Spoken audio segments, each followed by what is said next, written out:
2, 1. I don't know what's going on. I'm live. Great to see you guys. It's Laex05. We're here today working on custom UI. I should double check the audio is coming in nice and clear. Let me know if it's not. 1. I don't know what's going on. Sounds good over there. Perfect.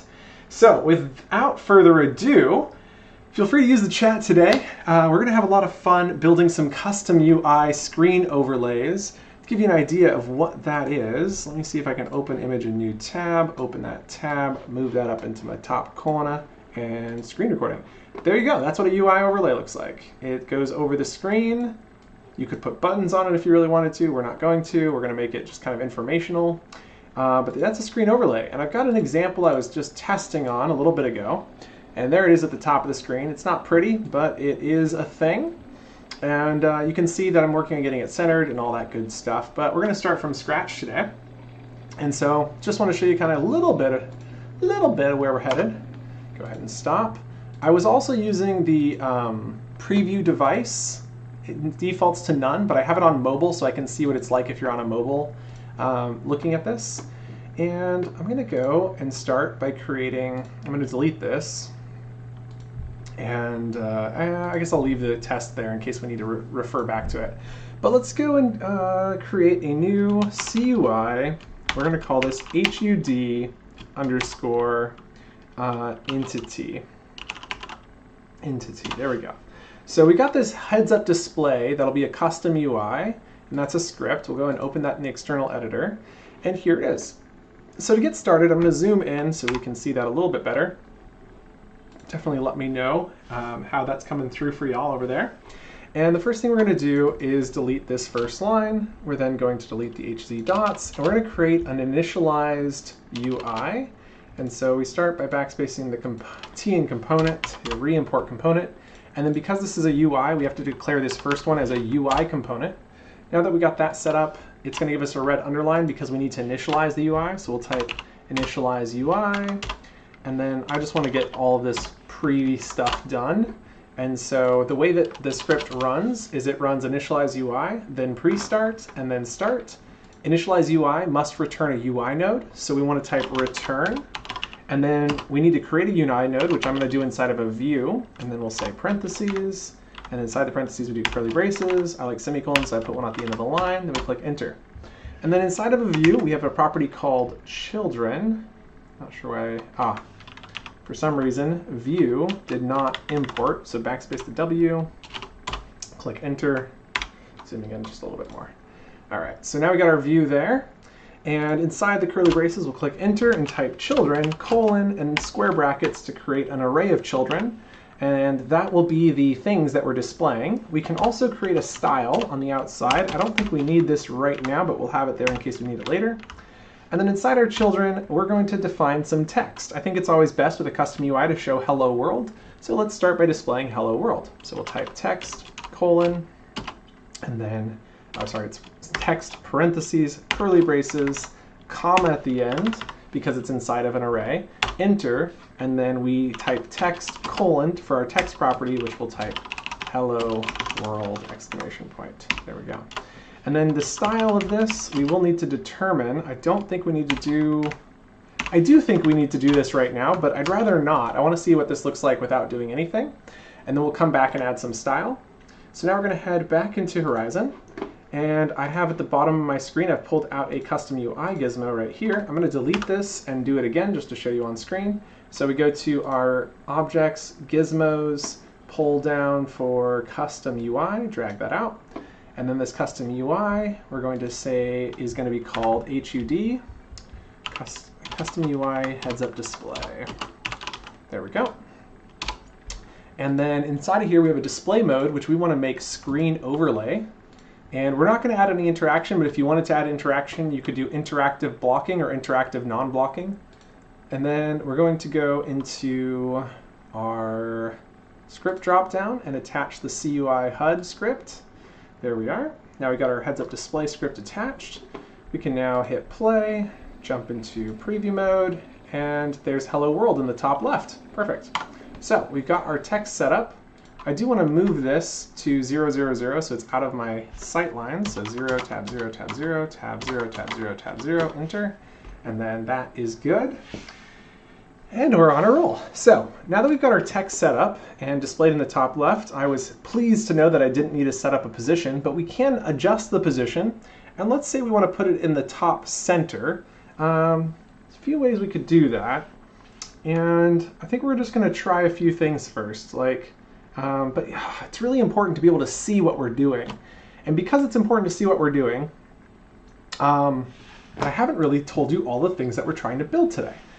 So this overlay is going to display active information. So like what place is the user in? It's going to display what stage is the game in and stuff like that. So let's actually start preparing this to look the way we want it to look. And so I'll maybe write stage, and stage might be called easy. And if I go back to RealMe, I have a piece of paper here. I sketched this up earlier.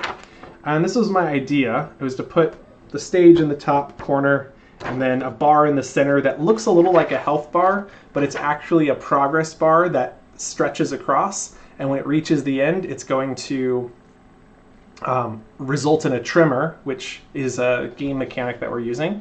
And then I also wanted to display current time and best time.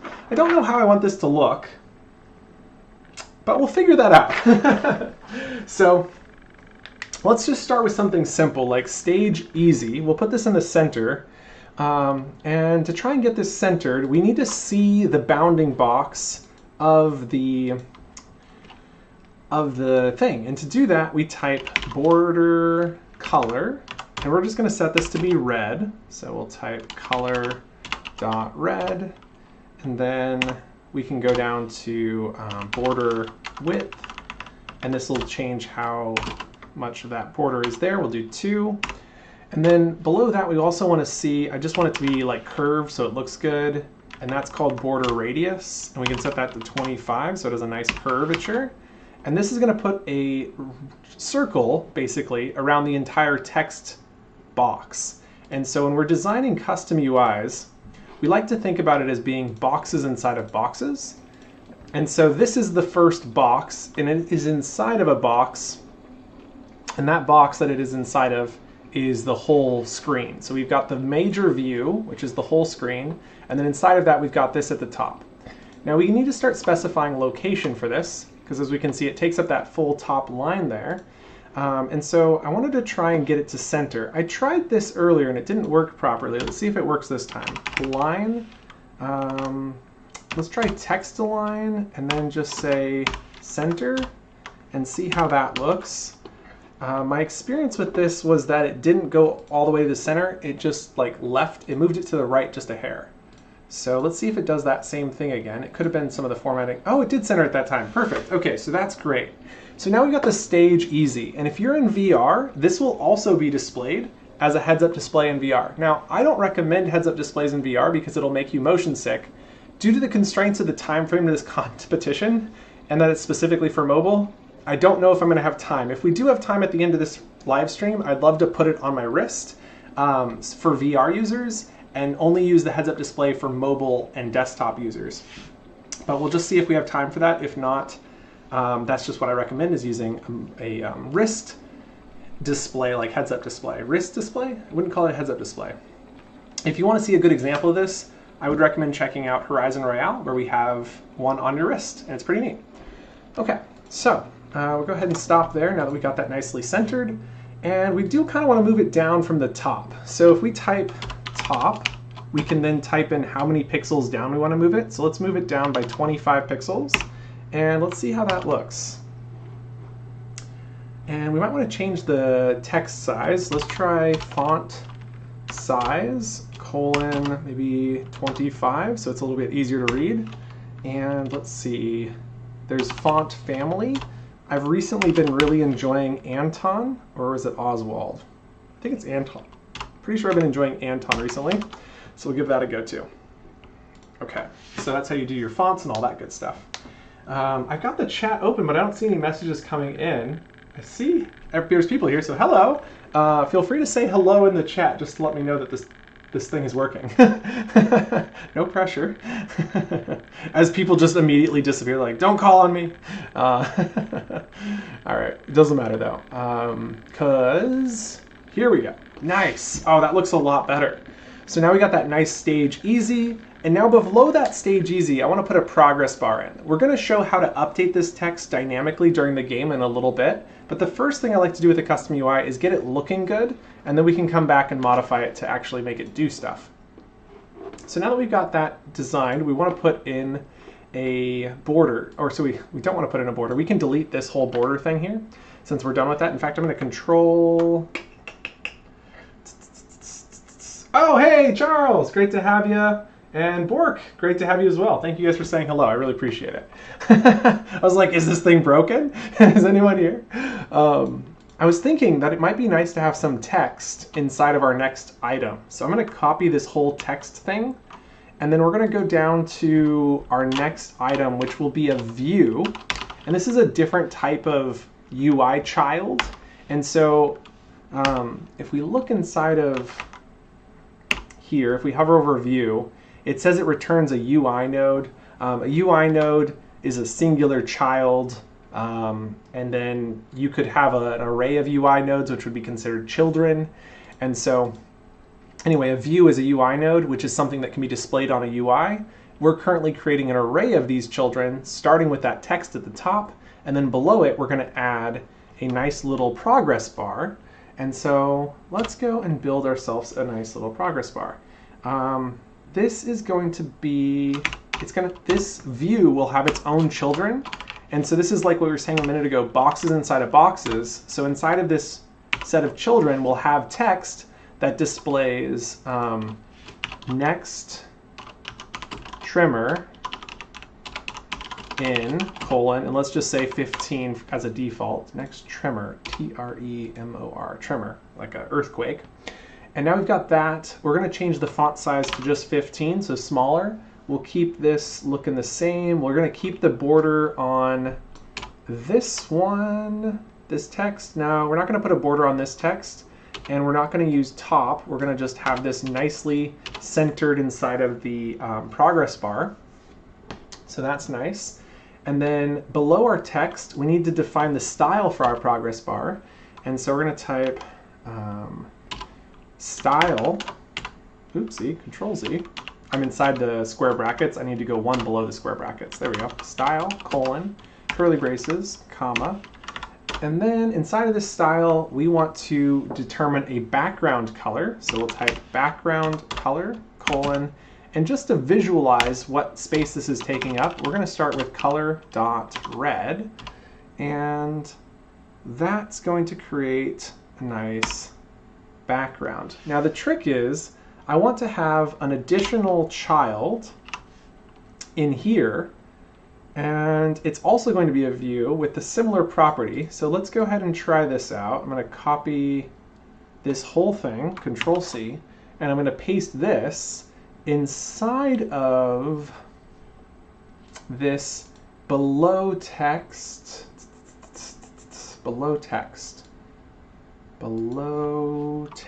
and then, oh no, but above text. I got it backwards, Control Z, Control Z. Above text will be displayed behind text. So by putting this view up here, we can then delete, I don't need any children for this. This view is just to display a color, and we want this color to be behind the text. And so the color is going to be blue, or let's go with black, that's better. Okay, so we're going to have this black foreground color, and these are just temporary colors for now. And we want this to be in the same space as the text. To do that, we need to type position, colon, and then absolute, so that way they are at the same position. We'll have to do the same thing here, so that way they're not being created relative to each other. And so then this one will be behind it, but then this one I want to change the width so that it only takes up, let's say 50%. So we'll just type 50% and see what that looks like. It might not be good. We'll see in a second. And then out here, we've got the background color of red. And this isn't going to be pretty. This is just a temporary starting point. I would love to grab, and I already deleted them, so we'll just recreate it, a nice little wrapper around this. So we're going to type border color, colon, and then I'm going to do color dot white to give this a little bit of just something different. And then we'll choose real good colors later. And then we need the border width, which is how many pixels wide the border is. We'll start with 2. And then to curve it, make it nice and round, we can do border radius and set that to 25. I don't know that I want to do a curved border on this because I'm worried about it conflicting with other stuff, but we'll try it out first. So theoretically, this is going to look like a progress bar that'll have text that says next trimmer in 15. Now this is text being displayed above black, so we need to make sure that the color of the text is going to contrast with that. So let's go with color dot white, control save, and then give that a shot and see what that looks like. Clear. All right, here goes nothing. Progress bar at the top of our thing, finishing loading, play, preview mode. Okay, so it's super skinny. We can see it exists. We can see the text is there. We can see that it didn't come into alignment with that. That's probably because this is screen overlay, and I was expecting this to behave more like the other ones, which are positioned in VR. So that's cool. Nothing wrong with that. We can fix this. But yeah, there we go. So step 1. Now we go on to step 2. So back here, we need to position it, which up here we had the position set top 25. So for our progress bar, we'll change this to top 45. And then we want to change the, the height of this. And so we're going to type height, colon, and we'll just do maybe 25. And then we're going to try width of 100, maybe 200, see what that looks like. Control save and give that a shot. And that's one of the things you'll find with custom UIs. There's a lot of this kind of going back and forth to see how does it look, is it getting better, and then just continuously updating it till you get it right. So we'll go ahead and hit play, go to jump into preview mode. All right, there we go. So that's definitely looking a little bit better. It is not centered, which is kind of surprising, but we're going to work on fixing that. We got next trimmer in 15. We have a red overlay. We don't have the black, so that's interesting. Let's keep working on it. So I want to start by getting it centered. And so I'm going to say align self and try centering that and see if that centers it. And then I also wanted to do text align is set to center. So that's kind of strange. It might be because it's absolute. Let's remove position from this one and only apply position to our background, which should be okay. I also didn't like the roundness, so we're going to go back to being a square by removing border radius, control save, and head back over here, wait for that to compile, orange, blue, and then it disappears when it's done. And we'll hit play and preview. Oh, that's much better. Okay, the text is nice and centered. I do find it kind of hard to read on my current screen size, so I might increase the size of that text. Also want to increase the size of this little progress bar quite a bit, actually. So let's go work on the progress bar size. We still don't see the highlight progress bar. We're only seeing the background progress bar. And so let's go to, let's see. I have an idea. But first, let's adjust the size of this. Let's change it to be double, 50 and 400, maybe 500. Control save. And then we'll change the font size to be 25. We'll change the stage font size to be 35. And control save. Let's go see how that looks. Give that a second to compile. Blue and done, and play. And preview. Okay, that is a lot bigger, maybe too big even. I would move it up a little bit and move the text down a little bit. So let's go to our sizing here. We'd set that to 50. Let's set that to, we'll start with 40. And then width was fine. The position was a little too high, so we'll try 40, maybe even 35. Maybe we'll try moving this up to 20 because it's starting to encroach on the space. So we'll move that all up a little bit. And then the text, oh, no, that was the wrong one. Control Z, Control Z. This one will move to top 20. There we go. And then this one, the text, I wanted to do a vertical line. So I think there is text align vertical. We'll try this out and see if it does what we need it to. I don't know if it will or not. Center, comma. You'd think it would, but I feel like I've tried it in the past with limited results or less than ideal results. One of those. And compiling has finished. There we go. Play, preview. Nice. Okay, so it definitely is not aligned vertically, in my opinion, the text. I also feel like it's very bold, which maybe is just Anton in general. So we might want to adjust that. But let's just reduce the text size and move it up just a hair more. So let's go to sizing here, next trimmer in 15, font size down to 20. I want to maybe ignore this alignment on the vertical and just focus on reducing the height to match it so that it's nice and tight. And width was fine. The top I wanted to move down or up a little bit more to 30. Control save and see how that looks.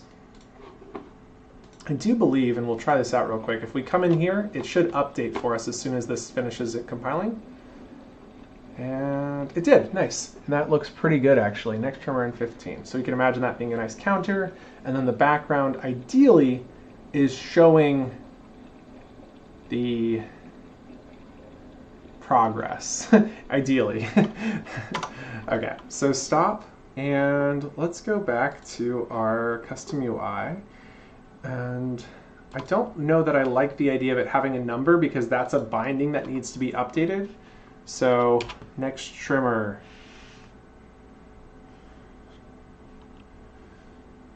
Maybe we can just call it trimmer incoming, ...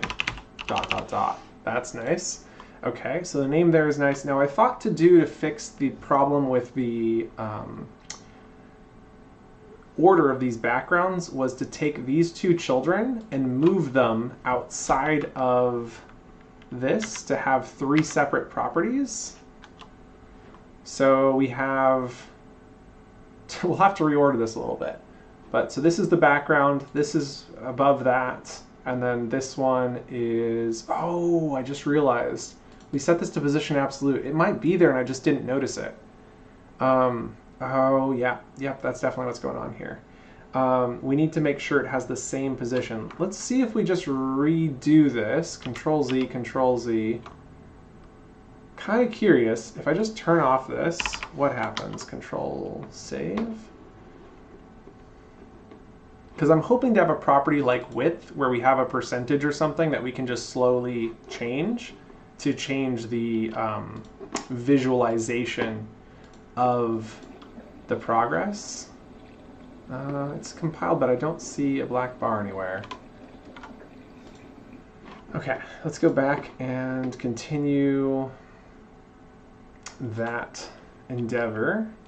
So we're going to grab all of that, Alt arrow back up to, there we go. We can then remove children from this view. And then this is our background. So we need this one to go to the top. So it could have just been order was bad. So if we move this here and up a couple more, there we go. So now we have this color in the background, and then we need to move this one to, oh, actually, because we want text on top, so that makes sense. And then we want to copy the properties of this. So we're going to copy the exact style properties, and then, except for we want to change it to color.black. And then we wanted to change the width to be like 250. And so now we can adjust the width property to adjust how much it's filling up. And so this would be an interesting progress bar because it would go out from the center. But yeah, let's go take a look and see if that actually worked this time. Horizon, clear. Oh, the text property needs to be moved as well. Okay. Yeah, okay, so we need to use the same position properties as this. Let's do that real quick. Control C, Control V. So we got our height, width. We don't really need those. What we do need is the align of self, background color. We don't need background color or border width. We just need the top. And align self, center, family, all that looks good. It's just this top that we really needed. In fact, on this one we were doing red and white. I did this backwards. This is supposed to be black. There is no border around this one. Oh, I guess there could be. That could be interesting to see what that looks like. A black and that expands with a white border so that like, those merge together at the ends. That could be quite curious. Control save. Okay, so now we'll head into, oh, and I just remembered the font. Oh no, the font is white, so only where these edges are will it have issues. I guess we'll see what it looks like. Clear, and play, and preview. Okay, that's interesting. I didn't expect them to stack on each other like that. That is quite interesting, isn't it? Also, welcome in YG, great to have you. Welcome in Michelle, thanks for joining us. And yeah, I mean, we're making progress. I probably need to change the positioning to absolute so that these three are stacked on top of each other, which alludes to another problem I didn't realize, but that's okay. So let's start by grabbing position, colon, absolute, comma, and then Control C, and we'll paste this into all three of these. And there we go. So now these are all positioned absolute. And this position is probably at 90, I would guess. So we'll just guess and check and adjust this property soon. Control save. And we don't like magic numbers, especially because these three are sharing the same thing. But for now, it's okay. For now. Clear, play, preview. Okay, there we go. So now it's overlaid. It's not perfect, but the black and the red bars are kind of perfect. Like it definitely looks like a progress bar. And I mean, that's good. That's good. So we can imagine that expanding outwards. I don't know that I love the white border on the black expansion. There's a world that has a really good progress bar in it, and I kind of want to use something more like that. And so let's start by removing the white border on that. Let's go to the text and move the text alignment down to like, I don't know, 95. So it's a little bit lower, so it's a little more centered. Let's see what that looks like. And then we'll start working on good colors here momentarily. Clear, play, preview. Ooh, that is not great. That is not great, is it? Okay, I have a way to fix that. The text could go up a little bit. The whole thing could actually go up quite a bit. So let's adjust this in a way. First and foremost, this one we had 92, 90. We'll leave that border color there. Let's change this to 92. We'll start with that. This one had border color white with border width set to 2. We're going to do border left width colon 0 so that there is no left border. Control C, Control V. And right width colon 0 so that way there's no right border. So we only have that top border. Then the position of this needed to be moved up. So let's go up to 80, see how that looks. 80, and we'll try 82 on that one and Control save. And now let's go back to Horizon and see how it looks. So theoretically we can just hit play and jump into preview mode, and that should update when it's done. 3, 2, and update. There it is. Nice, okay, that's exactly what we're looking for. The text could go down another pixel. So we'll move that down a pixel, and maybe the text size could go down a little bit too. It's still a little big. Let's go, let me play that again. What did that? Yeah, the text size is just a hair big. I'm almost wondering if maybe instead of using, I wanted to use a different font just so it felt more fun, but I'm almost feeling like Anton is a little too bold, so I might try turning off Anton here, and then instead for the title, change the font weight to be bold.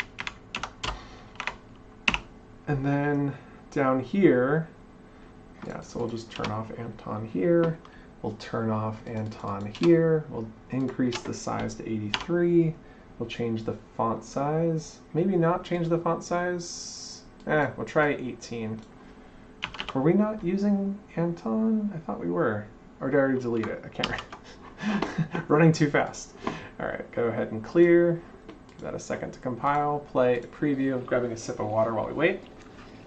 Oh yeah, that's way more readable. Tremor incoming. Nice thin text. All right. Welcome in, Tourette's. Great to have you. Thanks for joining. Okay, so we got this nice progress bar. I'm looking at my little picture I drew, and I definitely recommend getting a piece of paper when you're trying to work on custom UI and drawing it out. Oh my gosh, I'm out of focus.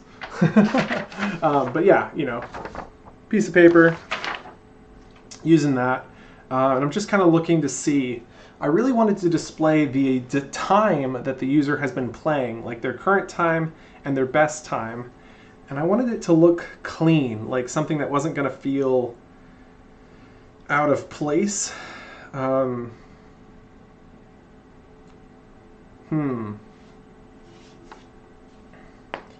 think that's most of the stuff that's being...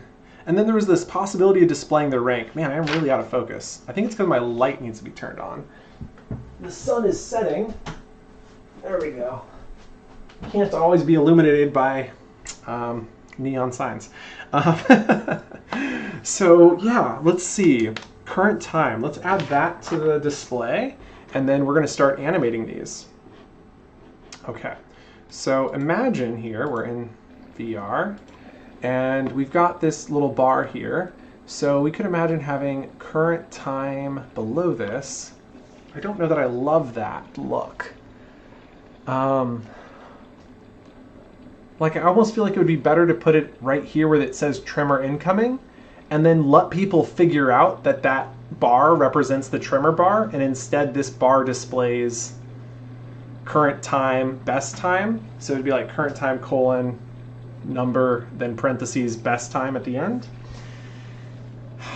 That way there's not as much text, and then you're just learning what those things mean. So let's give that a shot.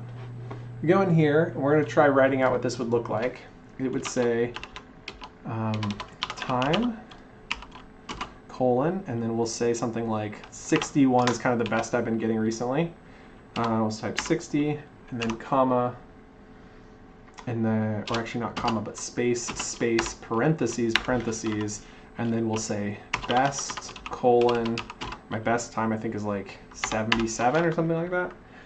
And then, so we can imagine it looking like that inside the bar, and that would look good. But then we want to get the colors looking good too, because right now the colors are kind of funky. So let's get a color palette in mind. And we can type color by doing new, color, parentheses, and then RGB. And I want this highlight to be, I think, brighter or darker. I'm trying to think about a progress bar. The background should be darker than the highlight, so this one should be brighter. So let's go with like 1, comma, 0.5, comma, and then maybe like 0.75. And so that's going to represent, maybe I'll do 0.35 there, maybe 0.85 here. This will represent the color of the highlighter, and then Control C. And then we're going to do up here for the background the same thing but darker. So we take this to 0.8, we take this to 0.2, should be good, 0.2, and we take this to 0.6, 0.6, 0.6, yeah, that should work. Control save. Okay, nice. So we got a couple nicer colors coming in. And the top text, will it remain that color? I guess we'll see how it looks. Clear, play, preview. Ooh, okay. We got a pink. I wasn't expecting pink. That's kind of fun. Kind of want to go with it. So yeah, you can totally read the text. It might be a little too bright, but it definitely looks like a progress bar now. Time 60, best 77 is totally readable.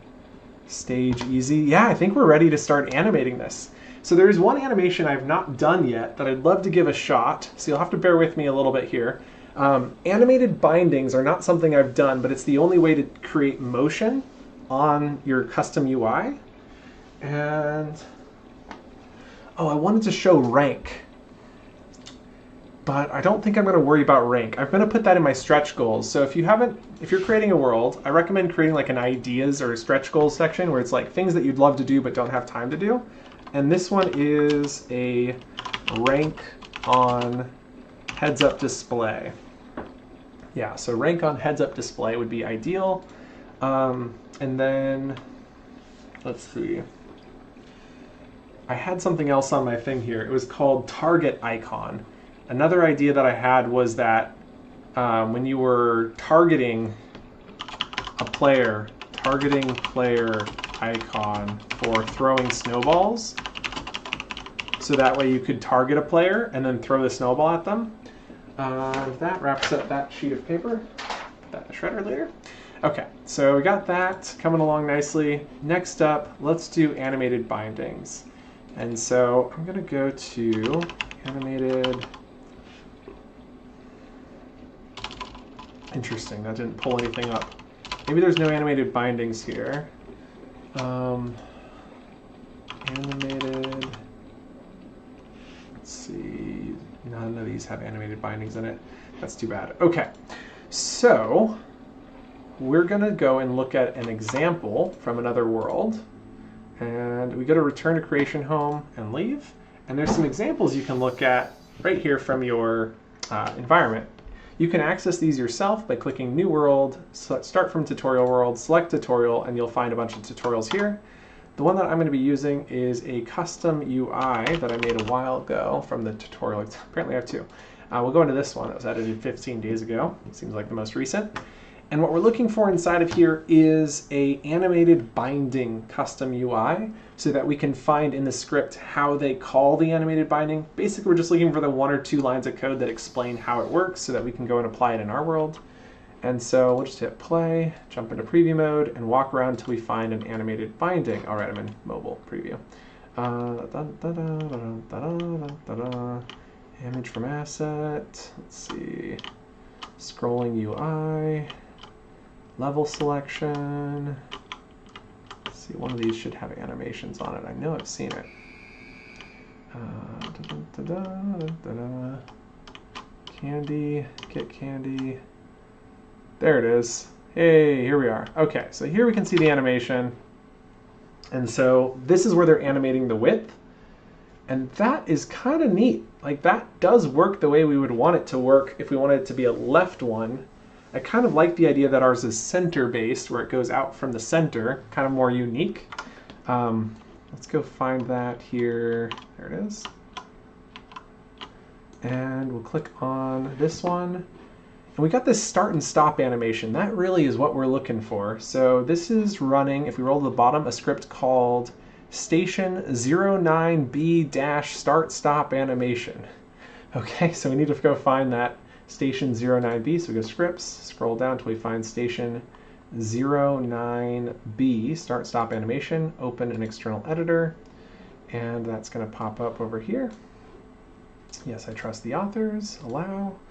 And in here we can see that they have start animation as a function, and start animation says animation.sequence, animation.delay, 250. Let's hover over delay. What does this do? It sets a delay to apply before the animation starts. The length of the delay to apply to the animation to apply the delay to, duration 750. Okay, so if we don't want a delay, maybe there's one that's not delayed, like we do animation dot, we can see sequence, which is probably what we're looking for, something like that. Timing, something, or maybe we just set the delay to 0. Hover over sequence, it says runs a set of animations in sequence. Okay. So this is going to start the animation and then loop it or something. Runs a sequence of animations. The animations start in sequence. And then easing says ease in and out, returns an easing that runs forward then backwards. The easing to up, okay, so there must be other types of easing. So we do easing dot back, Bezier, not sure. Circle, cubic, ease. Okay, got it. Lots of options there. And easing is a property for how the animation is going to run. And then what are we running this on? MyHeight.set. What is MyHeight? MyHeight is an animated binding, and then we set the animation to do this on repeat using animation.repeat. Got it. I think that's enough to run from. I'm going to leave this script open on another screen so I can refer to it, and let's head back to our world to go ahead and implement that on our bar. Return to creation home and leave. There we go. All right, going back to Got a Lot of Lava.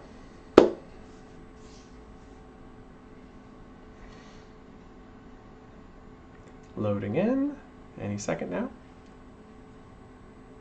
Any second. It says found it. Have you found it, Horizon? But yeah, let's see. We now need to create some bindings. And bindings are pretty darned cool. So if you've just joined us, this is the bar that we're about to animate. We're going to make this bar expand outwards. And so if we stop and we go to our script, and we scroll down, we have this property that we want to animate, which is the width of our bright one, which is this one here. So we want to adjust this width to range from 0 to 500. So let's create a comment here. So we're going to animated binding from 0 to 500. And now we need to go create some animated bindings. So let's go create a new script. We'll go scripts drop down, new script called CUI underscore HUD underscore, well, we'll just do a big old fat bindings data file. Bindings underscore data, there we go. Open an external editor. And now we'll backspace that. Actually, we don't need any of this. And so we're going to say export constant, and this is going to be called CUI bindings underscore data, which equals a JSON object. And then inside this JSON object, we're going to define the, this is a trimmer bar width, and that is going to be a animated binding. So we say new animated binding, and if we hover over animated binding, we don't really have a great example of how to build it, but I've done a few of these as regular bindings. It's just been a minute, so I'm going to go look on the other script. I'll bring it over so you can see what I'm looking at, and we're looking through here to see if we can find out where this myHeight binding is coming from. So it's coming as a parameter from start animation, and start animation is being called here. It's passing in the variable height. Var height is an animated binding. That comes from on click. No. Where is var height coming from? We can scroll to the top and see that's var height, new animated binding of 1. Okay, so that will work for us too. We can definitely do that. So we'll move that back out over to the side, and we're going to create a new animated binding of 1 as well. And semicolon. So ideally it's in the full state. I think it should be in the 0 state when it's not being used. I think that's okay. Okay, trimmers bar width equals new animated binding. Okay, so now that we've got that set up, we now have animated binding needs to be used here. And so where we had width of 250, we want to now type CUI bindings data, CUI bindings data dot trimmers bar width. And if I look at the other script, I'm just checking to see how they were using that property. And that was the var height property. They were using on-click, starting and stopping the animation. Where else is it being used? It's being used inside the children using the height property, and they just pass it in. It's curious because it's set to 1. I would have expected, maybe it's not actually using 1. Inside the animation, it is saying start animation, my height is a parameter. No, that's the animated binding. Why is the animation 1? Well, you know what? We'll try it out and see what happens. I wanted to know more about this. Let me see if I can't read a little bit more. Down here lower, there's one place I didn't look. Start animation var height takes a second property. Why is there a second? Oh, that's the async. That's why. So it's a set timeout. Start animation is only being called here and here. Animation equals 1, animation on equals 0. Interesting. So that's just a property that they're using to switch which way the animation is going. Very curious how this is easing in and out between what parameters. Delay with a duration of 750. Those should be milliseconds, like 1 second roughly in and out. Oh, maybe it's this number here. Oh, there's a 200 in here. If I hover over this, time, and then animation, what? Oh, timing, 200. The binding value. Okay, so the first property is the binding value. So they were scaling it from 1 to 200. They never let it hit 0. That was the problem. Okay, understood. I see how it's going now. Apologies for those wondering what I was looking at. Apologies. It was right here. They had the property, so it was kind of hard to read, but it ranges here from 200 to 1, so we're going to be using that reference. You kind of got to be an archaeologist to read these documents and figure out how it works. But I've become a pretty good archaeologist in these days. So we've got CUI bindings data.trimmer bar width, which apparently is all we need to do. We've set it to 0, so it starts as having no width. And now what we need to do is animate that. And we're going to start by animating it on world start, just to kind of get an idea of what that looks like, which we can do here on start. And so following their guidance here, they have the CUI bindings data dot trimmer bar width dot, and they use dot set. And if we hover, we read this hover over set, we can read it, and it says updates the value of the binding and queues a re-render operation for all UI panels that use the binding. The UI does not update if the new and old values are the same. Okay, so this is just a classic dot set on a binding, but inside of it, we can pass something special, an animation, because this is an animated binding. So you could just pass a simple number like animating it to 50, but we can pass an animation binding, which is done by saying animation and then dot, and we want to use the sequence, runs a set of animations in sequence. We just need to do one. Calls the function with the specified object as this value. The object's used. Now length, name, let's see. Delay, repeat, sequence, timing. Applies a timing animation to the binding based on the given easing curve. That's probably what we need to do, is just do dot timing and then parentheses, and then this needs the value that we're going to, and for now we're just going to scale it to 100%, so 500 is the width that we want to go to. And comma, the next property is the config, which we do inside of curly braces, and inside the curly braces we have properties for the duration that it takes, which we're going to make it take a while, so we're going to go with 10,000 milliseconds, and that will make it take 10 seconds. And then the last property is the easing. We don't want to do easing, we want this to be linear, so well, actually, you know, it could be really fun to use an easing, so let's try it. And then easing dot, oops, where'd I go? Easing dot, an easing that starts slow, accelerates quickly, and then gradually slows until stopping. I like that idea. I like that idea. Let's see how it looks. Control save. So on world start, we're going to start the animation. It's going to take 10 seconds, and we should see that moving. Kind of exciting.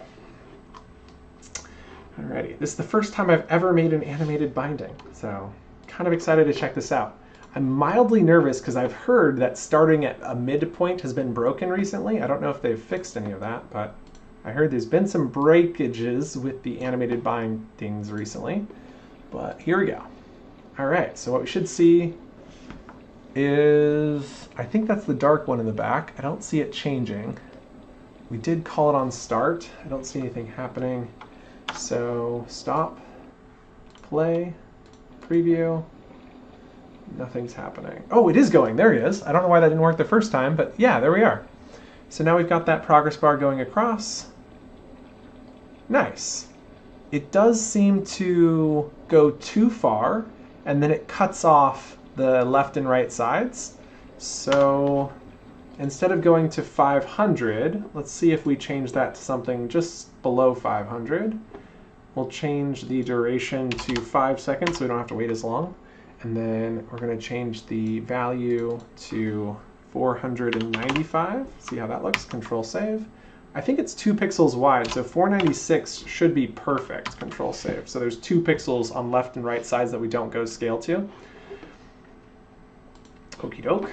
Clear. Wait for that. Clear and play and preview. All right, there it goes. And 5, 4, 3, 2, and perfect. Beautifully filled. That is amazing. Okay, using that newfound knowledge, I think we can make this even better, just slightly better, because we knew that the secondary one, the brighter one here, we were doing a top or left and right. We were doing this whole border thing. Let's remove the border. We know the border width was 2. So if we remove the border, we change the height to be 26, just like we just did with the width. And then we change the top to be 2 pixels down, so 82. That should be perfectly centered on that. Okay, and horizon, and clear, and play, and preview. And that's going to need to reset one more time. And it should reset. It didn't. We'll stop and restart. Stop, clear, play, and restart. That looks good still. Very nice. So we've cleaned that up. Very cool. So anytime you can make your code shorter is better in my book. It's like way easier to modify, read, all that good stuff. Okay, so now that we have this animated binding, we can now call this animation whenever we need it. So I'm going to Control X this out of start. And we know that we want to run this animation anytime that we start a sorry, my brain just froze up there. CUI bindings or binding underscore func. Okay, I just wanted to, oh, my brain. I can't stop thinking. We need a function file. I'm sorry, I lost my other train of thought, but we're going to create this function file, which will be an export constant just like before, CUI bindings underscore func. And I am curious, which equals curly braces, did we name the data bindings data? We did. I want to rename this file to match that name, because I'm pretty sure that's how I've been doing it in all my other worlds, bindings, not binding. And I try to like stick to good naming matching practices. Okay, so now here in functions, we're going to create a new function, which is going to be called move progress bar. We'll call this the start progress bar scaling. Okay, so start progress bar scaling, which is going to come with a duration in milliseconds as a parameter, which will be a number, and then curly braces and Control V. And so we know that we need to go into the data file, and we need to start an animation, which will have some timing, which will have some easing, and the duration will be the duration milliseconds parameter that comes in. We also need to do something similar to this, Control-C, Control-V. We need to set it without animation beforehand to 0 so that it starts from the beginning, so that it resets it. And that's going to reset it first, and then it's going to start the animation immediately afterward. We might need to use that delay that we saw in the other example. And now we can export this, oops, Control-Z, Control-C. We can now export this function to be called in our game manager to start that anytime there's a trimmer. So if we go to our, we want to go to this and hit Control Save. We want to go to here and just clean this up because those aren't being used anymore. Backspace, Control Save. We want to go to our Is it Game Manager functions that results in this. I do believe it is, because we have the loop down here. Where is it? Game state loop right here. And this game state loop is being called from right here. And I'm going to do two things. I'm going to break this onto multiple lines, first and foremost. And right there we go. And in addition to calling the game state loop, I want to simultaneously call the CUI bindings func dot start progress bar scaling, parentheses, and then use this same game manager data state loop duration milliseconds. That's the length of the state, the loop. And that is going to, for every time there's a loop, call this, because every time game state loop is called, it starts this progress bar scaling. Now I could move it into this. I am thinking about it, because I do believe I guess I'm not calling state loop. We do need to start this progress bar beforehand though, which I think is what I'm thinking. So right here when we start the over time motion of the lava group, we should also start the progress bar motion.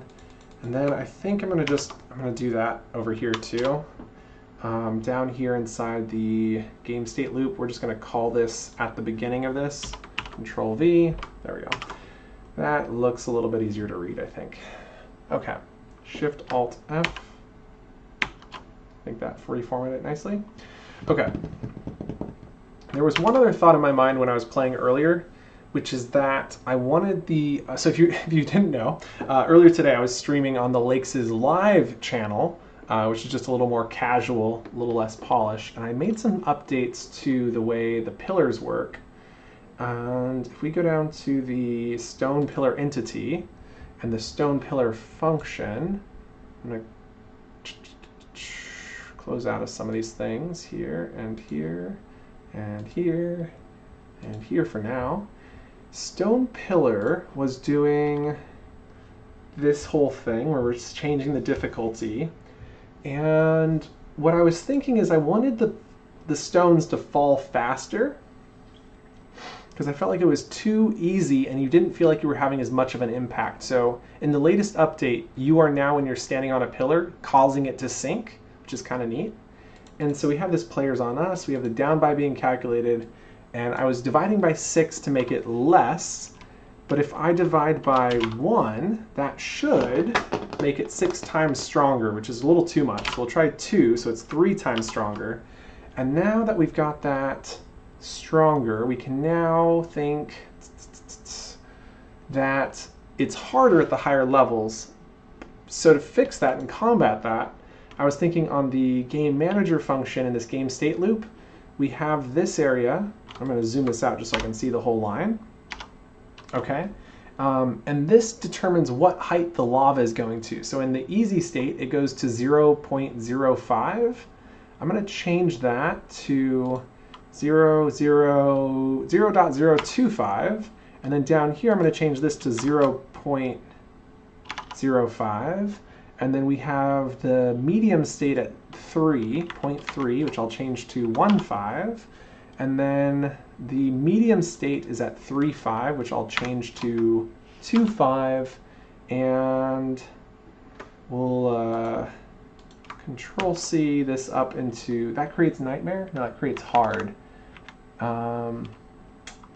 And the hard state will create the nightmare by going to 3, 5. So it will get to the same height. Why is there no break here? There is a break. I put this in the wrong line. That's what it is. Shift, Alt, Alt, Alt, Alt, Alt, Alt. Is this out of order? Shift, Alt, F? That's more pretty. Okay, so we go start a motion in hard, and we'll go to 0.30, maybe 0.1 for this, maybe 0.2 for this, and then 0.25 for this. So basically I want there to be more tiles to jump on, but they're sinking, and they're sinking faster, so it makes sense. And then Infernal Lava goes to 1, which is kind of crazy. So I'm thinking of setting that to 0.5 so that it's a little bit slower when it gets triggered. So if you trigger Infernal Lava, there is a little bit more time there. I think it's still like 0.4 would probably be plenty, but 0.5 is like a guarantee we've killed everybody, which is the point of Infernal Lava. Okay, cool. With all that done, I think we can go ahead and try that out and see what it's like with that progress bar updating to let us know when the next... okay. I forgot that I'm testing this as a preview mode. So we come in here, and now it's syncing faster. Nice. Syncing much faster. The height is definitely lower, right? Oh, we can see the progress bar. Okay. Forgot to look for the progress bar, but we can see the progress bar is moving, and then seconds later, trimmer. Okay, and then everything starts changing. Perfect. Trimmer triggered nicely. And then we should see the next trimmer is coming here momentarily. So far still alive. And then trimmer's coming in. Things start shifting. Very nice. And we're already preparing for our next... Oh no, trimmer! Woo! Get up, get up. Okay, so far so good. Still alive. I really like this syncing element. The goal with the syncing was to add fun back to the game. Oh, I'm dead. Because it didn't feel like you had as much of an impact. Oh, the problem is when the game ends, it's still calling the thing even though there is no trimmer timed. So we need when game ends to stop the trimmer progress bar. So stop. We'll go to game manager function. I'm going to close out of that other script, so I'm not using that anymore. And let's go fix this up a little bit. Control save.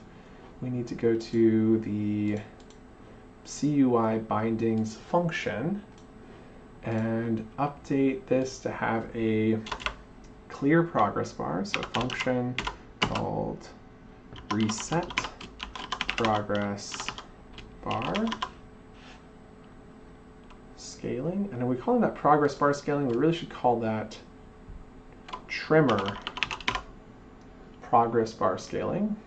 Reset trimmer progress bar, parentheses, curly braces, and reset trimmer progress bar is going to do this, so I'll just cut and paste that here, and then call reset trimmer progress bar here, and then clean that up a little bit there, Shift Alt F, copy the name of this, Control C, Control V, and then add that other one as an export. Reset trimmer progress bar is also exported.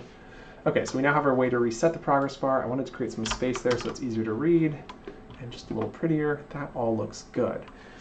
So my next problem is that the progress bar does feel like it's about half a second too early. So inside of here,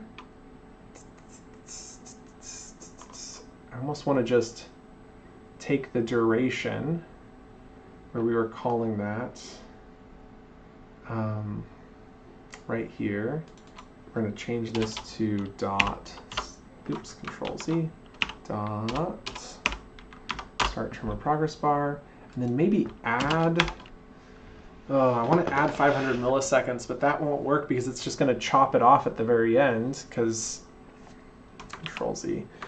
Okay, what we need to do is create an async for this. And I think I want this to run slightly differently. I hate to do this because it can create a race condition sort of thing. So component util data dot component per dot async parentheses arrow function curly braces after a delay of 500 milliseconds. And then I think what we could do to fix this, oh, I forgot to do async dot set timeout. What we could do to fix this is run if parentheses game manager data dot is game active. So we only do this if the game is active. So like if the game does end in this half second, it doesn't cause the progress bar to keep going. And then we move this up to here. And now that that's there, we can copy paste this, Control C, Control X, put a red dot here, go down below game state loop and add a helper function that we're going to call start trimmer. So that's a function called start trimmer progress bar. I guess we could put that inside the CUI bindings data, actually. Good idea. Control Z. And Control Z. Alt arrow up.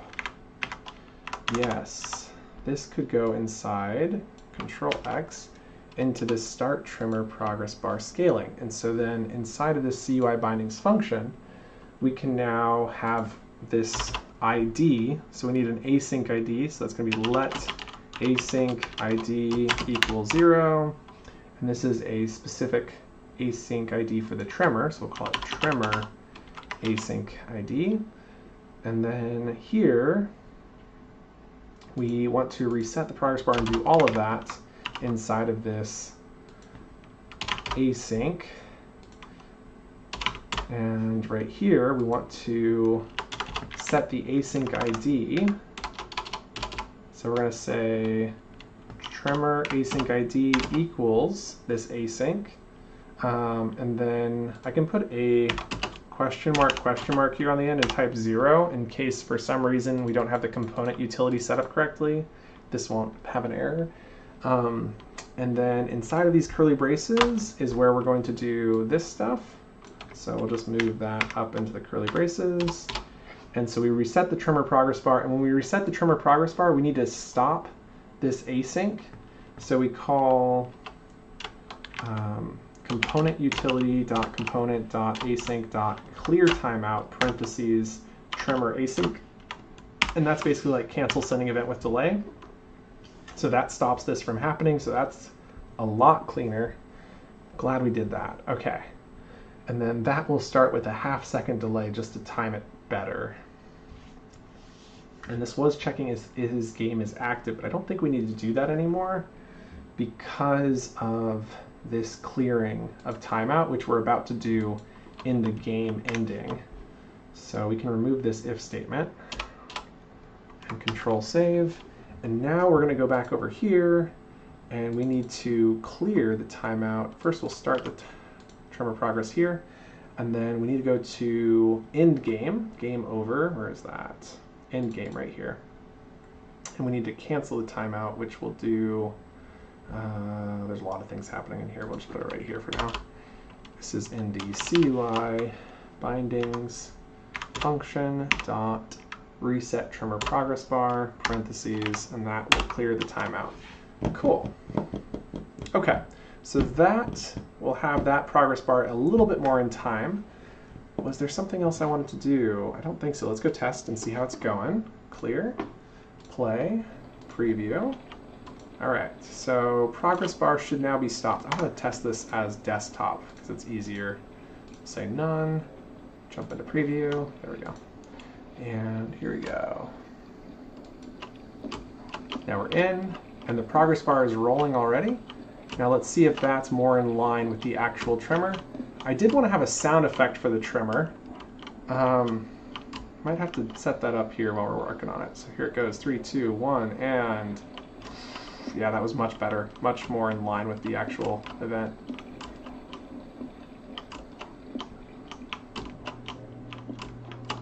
Oh no! Nice. And then it's cleared as soon as the game's over. Very nice. Okay. So there's a couple more things that we need to update. Quite a few more things, actually.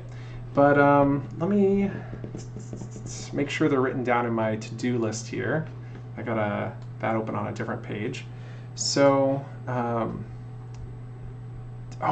there's a couple easy tasks on my to-do list. Inside of the stone pillar, it's the position tracking function.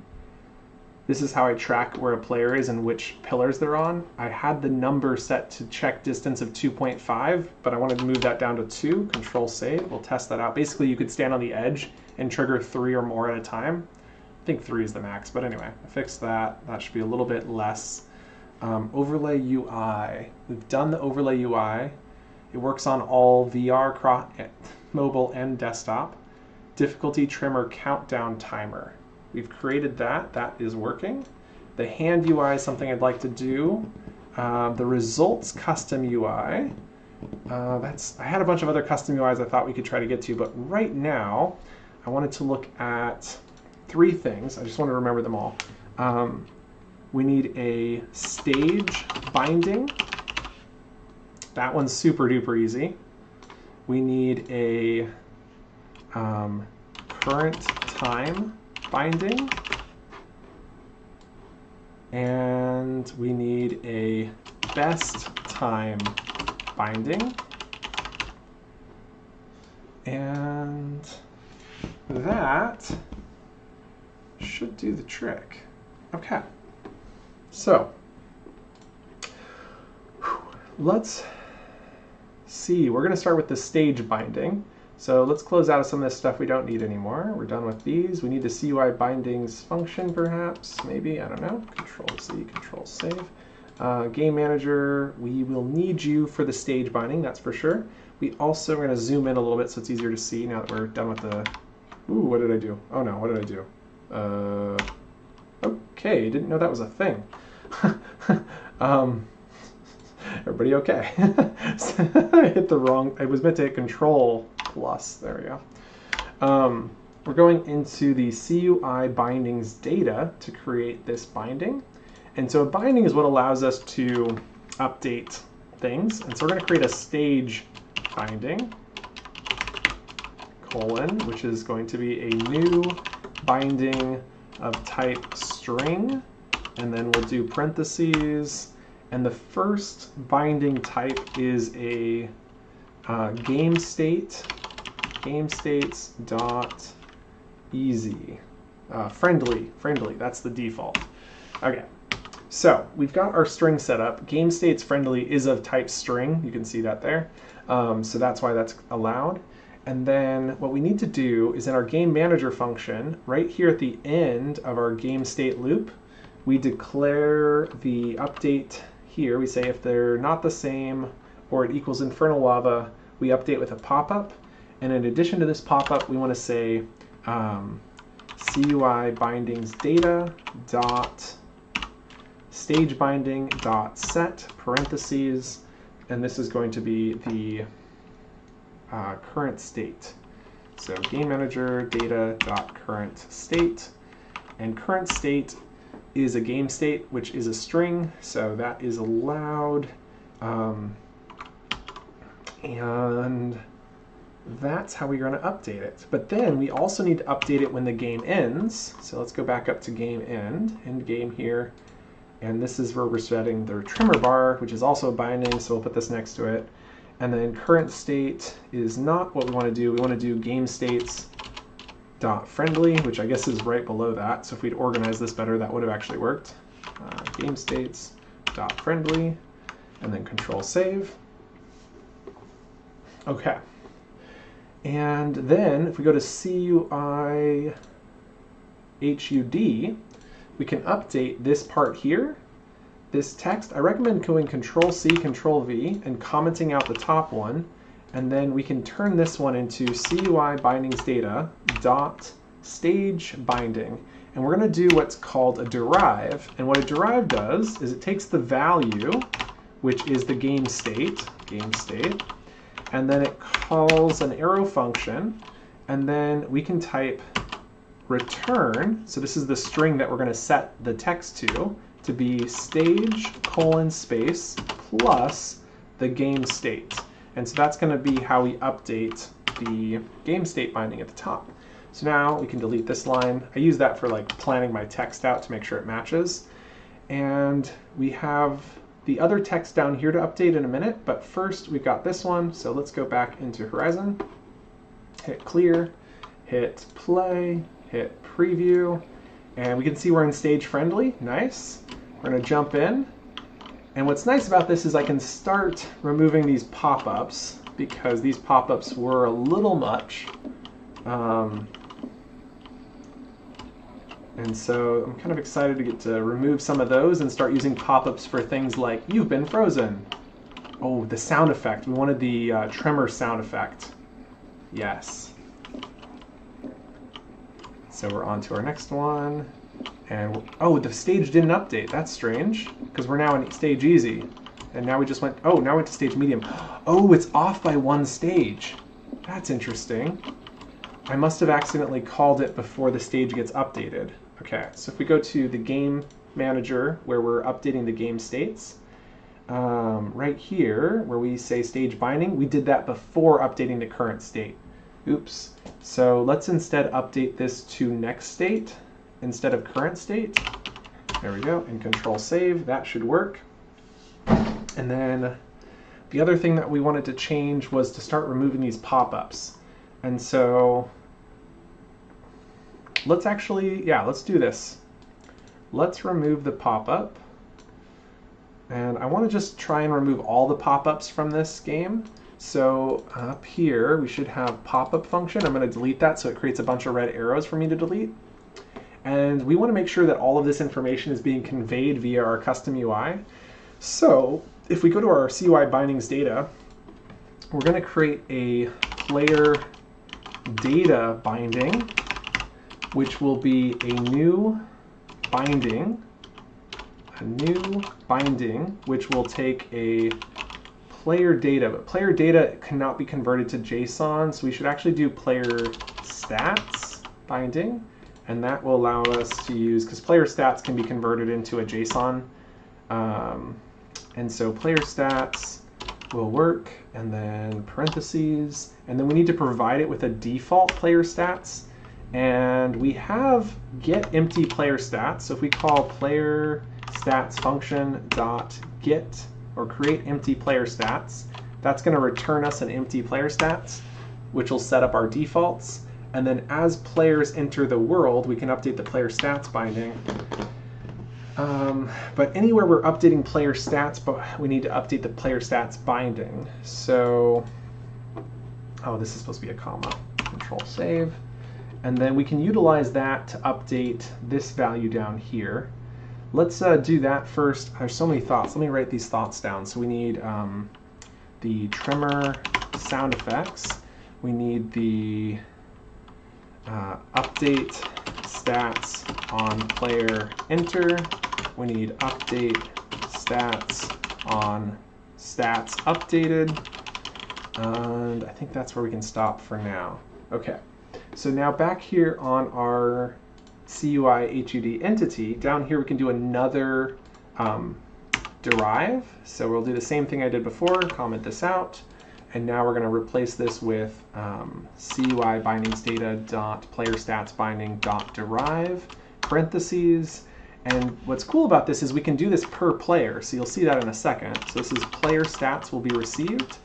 And then we can run an arrow function, curly braces, and then we need to return. So we're going to type return. And I went to a second line to make this a little easier to read. And so we're going to have player stats, but we need first to display time following the one above. So it's time : space plus player stats dot, player stats doesn't have the time in it. That's stored in player data. So we need to start storing that in player stats. New. Let's try putting it in a player data and see if it breaks. I mean, why not? Right, why not? So player data. Hopefully it doesn't break. Okay, so player data is going to have a bunch of properties. So we need to put this inside of curly braces and then break that onto a couple lines. And then we need to know the stats, which is this. And then if we go to the player data file definitions, we can see what's inside of a player data. And the one that I'm most worried about, oh, never mind. There's nothing in here that can't be converted to a JSON. We're totally fine. So we'll go ahead and copy this, Control-C, go back to here, and paste that right here. And then move this stats up to there, deleting this one. And then right here we have a name, which we'll set to be name. And then we have a current position, which we'll set to be vec3.0. We have a Boolean, which we'll set to be false. We have a current play time, which we'll set to be 0. An is cross screen, which we'll set to be false. A is AFK, which we'll set to be false. And a death time, which we'll set to be 0. And so now that all these defaults are set up, oh, there's supposed to be a comma here. Control-save. Now that all the defaults are set up, we can utilize that, and we'll change this to a player data binding. Control-save in our CUI entity. So now this will be layer data binding. This will be now called player data, which will give us access to player data and then dot current playtime. And that is going to be plus a couple spaces and then a parentheses and then best colon space. And then we need to add to that with the best time, which is player data dot stats and then plus another parentheses at the end. Okay. So now that we've got our binding derived, we can delete this that we were working from. Go ahead and hit Control-Save. And now we just need to update the binding, which is kind of the hard part. So we know that player stats is set up inside of the player data entity. And so this is where we create the first player data when they enter the world, and we create their player stats. And so when they enter the world and create their player stats, we want to call CUI bindings data dot player data binding dot set. And to set for a single player, we're going to pass in the player data, which would normally update everybody. Oops, Control-Z, which would normally update everybody.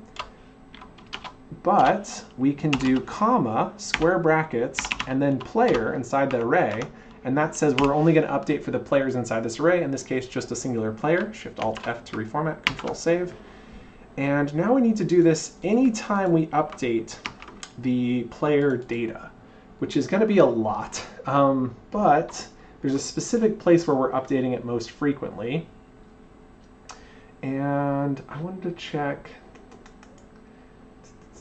player game manager data. That's where it's updating the timer, and that's what we really need to update. So if we go to game manager entity, no, game manager function, and we find where we're updating the current time, which I believe is at the top, there's a timer loop. So we call get active player count, which goes through each player. No. Increase active player time and update display time. That's right here. And in here we go through each player and increase their current play time. And then we do some other stuff. And this is where we're displaying the pop-up. And now instead of displaying this pop-up, we can replace that with a CUI binding update, which will update the binding for them. And that's good to go.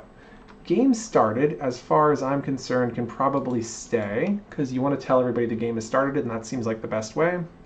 So we'll come back and turn that one back on in a second. Play stuck pop-up, you won. Okay, that one can probably stay.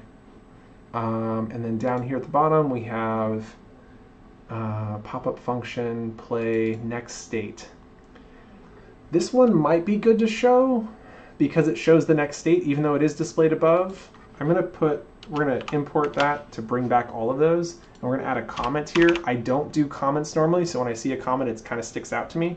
And I'm going to say, should we remove this because of the progress bar and the title in the HUD question mark? I don't know. For now I think it's okay because it's not very frequent. But yeah, that should do all the things that we need it to do now. Whew, okay. So we're gonna test that. I did want to check off my to-do list update stats on player enter, update stats on stats updated, stage binding is done, current time binding is done, best time binding is done, and overlay UI for VR and cross screens theoretically is done. We did want to add a trimmer sound effect. So just to quickly add that, because it really does just take 2 seconds, we'll open up our Gen AI, go to sounds, and grab a 4-second long, maybe 3-second long, and we'll call this a lava earthquake. See what that sounds like, lava earthquake. And click generate. I'm not sure if you'll be able to hear this. I'm not sure if I think I am passing desktop audio in. Okay, yeah, you can hear it. That's a terrible sound. Even worse. Even worse. That's so hysterically bad. Okay, we're just gonna say earthquake. It's like, what's a lava earthquake? It's like you're making this stuff up. Well, it's an earthquake that happens in a lava arena, obviously. I might try echoey next. It's a little too faint. That's too faint. Okay, closer. 3 dots. Let's go to asset library and save that into our asset library. Come on, assets. Go to got a lot of lava. And then this is the one we liked. No, it was this one. That one was like workable. It's not my favorite. So let's try one more. So I want like earthquake with rocks falling. Yeah. And change the duration to 4 and hit generate. Oh, natural disaster is the sound. Okay, that's workable. These have a little too crunchy of audio, though.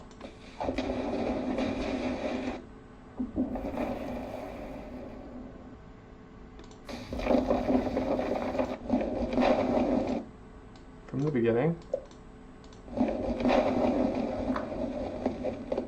Okay, I think I can make this one work the best. Save to asset library. Okay, we're going to close out of our Gen AI. Could probably work on that one a little bit better, but we got our rocks fall from earthquake audio.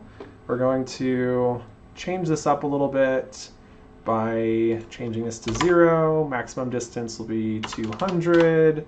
We're going to change the position to be 0, 0, 0, so it's centered on the map. We're going to name this as trimmer sound effects. So we've got our sound effects named. We're going to increase the pitch by, or increase the base of the pitch by going -4, hit play. Okay. I don't love it though. +4. Okay, with the sound of the lava in the background, that could work. Let's change the volume to 0.6 so it's a little bit lighter. Let's see if we change random pitch by 4, so it gets some randomness in there. Volume randomness of 0.3.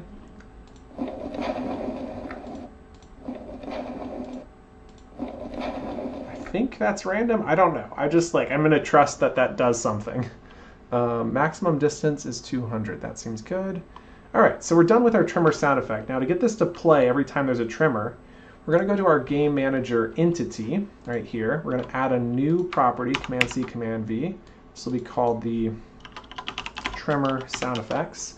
And we need to export this into our game manager data. And in game manager data, we're going to need to create a thing for this at the top. So we'll say let trimmer sound effects be of type audio, gizmo, or undefined. And then down here, we can pass that out as trimmer sound effects, comma, control save. And then game manager entity on start, we can say, where do we, lava group, origin position add set interval. We'll just do this right here. So we say game manager data dot trimmer sound effects equals props dot trimmer sound effects dot add, oops, Control Z, dot as, parentheses, audio. Why is that not what I'd expect? Seems to be okay. Trimmer sound effects. Object is possibly undefined. Oh, you need the question mark?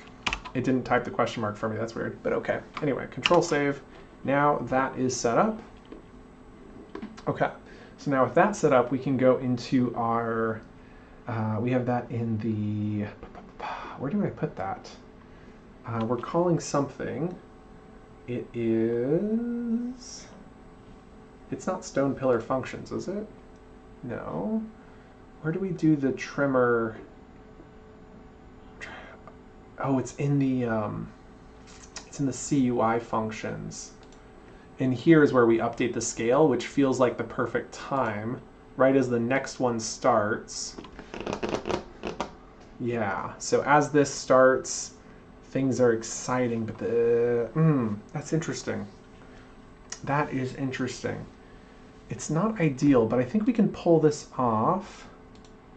We'll do Control C, Control V, trimmer audio async ID, and then Control C, and then paste this inside of here, Control V, and then change this to trimmer audio async ID, and then do that after the duration in milliseconds, and then that will be maybe duration milliseconds minus 250 milliseconds, sure. And then what we want to do here is do one very simple thing called game manager, or actually call action utils dot play sound effects parentheses, and then pass in game manager data dot the trimmer sound effects. And it needs to know if there's a position defined. We set undefined because we're not changing the position. And there we go. Okay, so that's playing sound effect. And you know when there's a tremor, you want to feel it. So it'd be kind of fun if every time there's a tremor, we make everyone in the world feel it. So we do player data map dot for each player in the world, player data, comma, player, and then arrow function, curly braces, semicolon, enter, hover over player to verify that is a player. We can now call action utils dot play haptics parentheses for that player, comma, so this is for every player in the world, with a set of haptics, which will have a duration of 1500 milliseconds, cool, and a haptic strength of dot medium, maybe light is fine. So something very simple, and then haptic sharpness of dot coarse, and then we don't pass in handedness because we want it to play on both hands. There we go. Okay, so there we go. That's going to do that. But now that we got this trimmer audio sync ID, we need to also clear that so that it doesn't play incorrectly. So trimmer audio sync ID to cancel that. Okay, we are now done adding all these bonus features. Now let's go and try it out. Play, preview. All right. Oh, best object. Yeah, that's not right. Let's see. So our number is wrong for the second one. We'll figure that out in just a minute. Game started, we're going down. We can see the timer is going up, so that's good news. Oh, died. You won, winner Vidyuu ×6. Stage friendly, let's go jump back in. Game started. Grab a snowball, why not? Drop snowball, nice. Grab another snowball. And drop snowball right on trimmer. Oh, I didn't hear the trimmer sound effect. That's interesting. I've expected that to work. Oh, I forgot to reference it. That's why. This is definitely starting to fall faster. That's fun. Another trimmer coming in now. Oh boy. Oh boy. Okay, fun, fun, fun. Let's go to the game manager and reference the trimmer. Game manager entity, right there, and scroll down. And this is the trimmer sound effect. And then the other thing was that object. So CUI entity, done here, done here, done here. Here it is. Okay, we were saying player stats, dot stats, dot longest lasted time. There we go, control save. There we go. Now that's fixed. And minimize. That's referenced, so that should be good. Clear, play. I was thinking it might be nice, best 71. Okay, cool, cool, cool. Jumping in. And so far so good. Let's hear that trimmer here in just a few seconds. 4, 3, 2, 1. Trimmer. Nice, very nice. Just subtle, a little bit of something to give some extra feedback. I can't wait to hear the haptics and see how that looks. Is there even enough time to come by this? Missed it. Oh no. Oh, but I can get there back. Okay, grab it. Now we're running. Trying not to drop any of these too much. Just staying alive. Oh! And next one's coming, and drop the snowball, save myself, and there it goes. Find a different one. Here we go. Alright, so far so good. Oh, that was too close. Nice. You won time 52. Oh, and it shows my previous time up there. I wish it showed the previous stage until somebody jumped in. So game started is when I want to change the binding update. So if we go, let's close out of a lot of this stuff that we're not using anymore. And right here on game over is when we were updating that binding. End game, we're setting it back to friendly. Let's not update it. Let's leave the stats of the previous game there until they jump in and play again. And so instead we'll do on start game, we update that right here. Control V. Are we already doing that? Start trimmer progress bar scaling. Alt arrow up.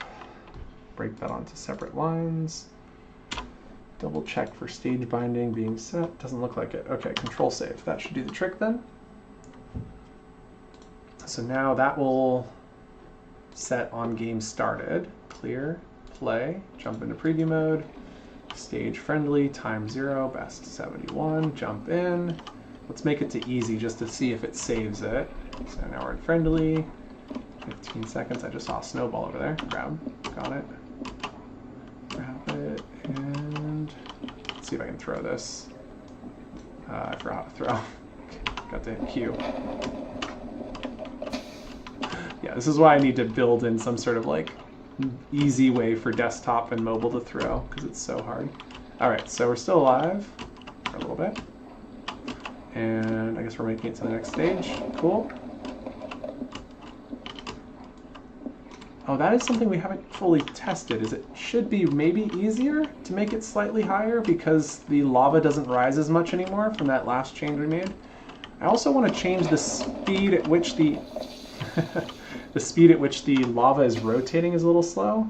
Oh, I forgot to test it. Jump into preview mode. Stage still shows hard. Nice. Okay, that's good. So it still shows the last stage that was in. But I guess that's problematic when a new player jumps in and somebody hasn't like... I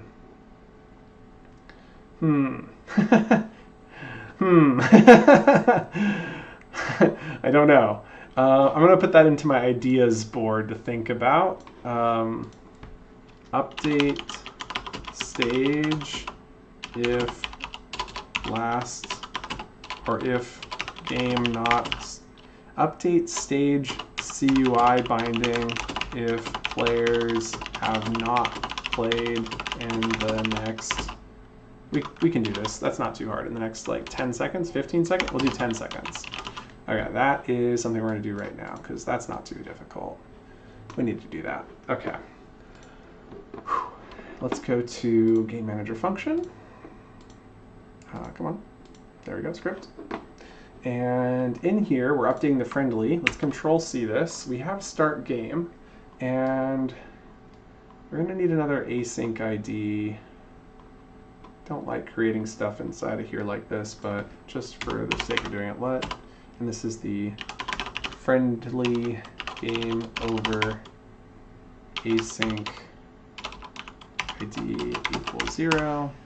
And then we go to the game over, and we say right here, component.async.set in timeout, parentheses, arrow function, curly braces, comma, and we want to do for 10 seconds, 1, 2, 3, then semicolon, and then enter, and then Control V, and this is going to, after 10 seconds, set the shown binding to friendly, and then we need to have an async ID, which we called something, so we'll just type async, friendly game over async ID equals, there we go, and then there's a question mark I need to put at the end of this because it's dumb, but it works. It's just, just fixes the fact that there's a question mark here. Now that we got this friendly game over async ID, when the game starts, we can cancel it right as we're calling the next one. So right here, where we set it to friendly, we can say component.async.clear timeout, parentheses, Control V, semicolon, Control Save. So now it's only being called once, so it doesn't accidentally mess up something else. Okay. Da-da-da. Welcome in, Elias Zaber. I'm sorry if I messed up your name, but great to have you. Thanks for joining. We're going to go ahead and hit clear and play and jump into preview mode. And so far, so good. Stage friendly. Jumping in. Game started pop up. Everybody knows when the game started. We're in, we're running around. We need to know something else. 9, 10, 11, 12, 13, 14. Time, 15. And that's the trimmer going off.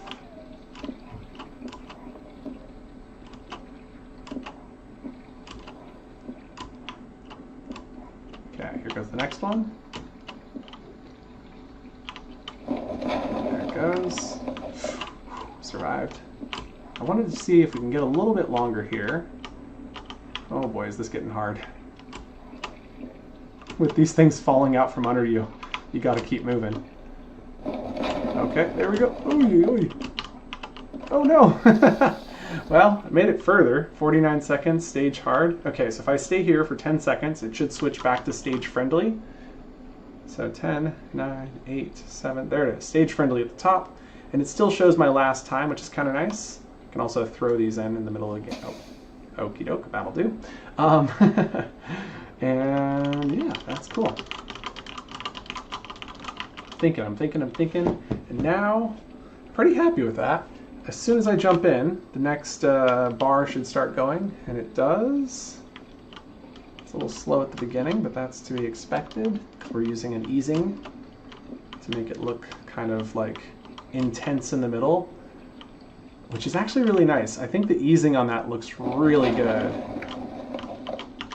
Oh, died. Okay. There are things I'd like to do, but I'm kind of at the end of my brain power. So if you were with us at the beginning, I'd mentioned how having a heads-up display like this does work. This does work in VR, but it can cause some people to become motion sick, so it's not recommended. I would much rather put that same entire UI on their wrist. I'm super busy this week, but if I can find time, I might do a live stream of that or a video recording of that, or I might just do it but not record it. We'll see what happens, but that is kind of where I'm at. Yeah, I think we're gonna wrap there. If there's any other questions, feel free to drop them in the chat. You can always go back and watch this whole video later, but thank you so much for tuning in to this fun custom UI overlay tutorial. And we'll just go ahead and publish that out now as beta version 3. I mean, I think we're practically ready to get this thing published as the final version, but still small few changes left. There's a lot of custom UIs I'd like to build, but once we publish for the competition, which is what I'd like to do with this, it's going to be uneditable for like a month. So kind of preparing myself to not be able to touch this and trying really hard right now just to get it stabilized and not buggy. All right, so without further ado, guys, I will see you in Horizon. I will see you in the next one, and I hope you guys have a wonderful day. Bye.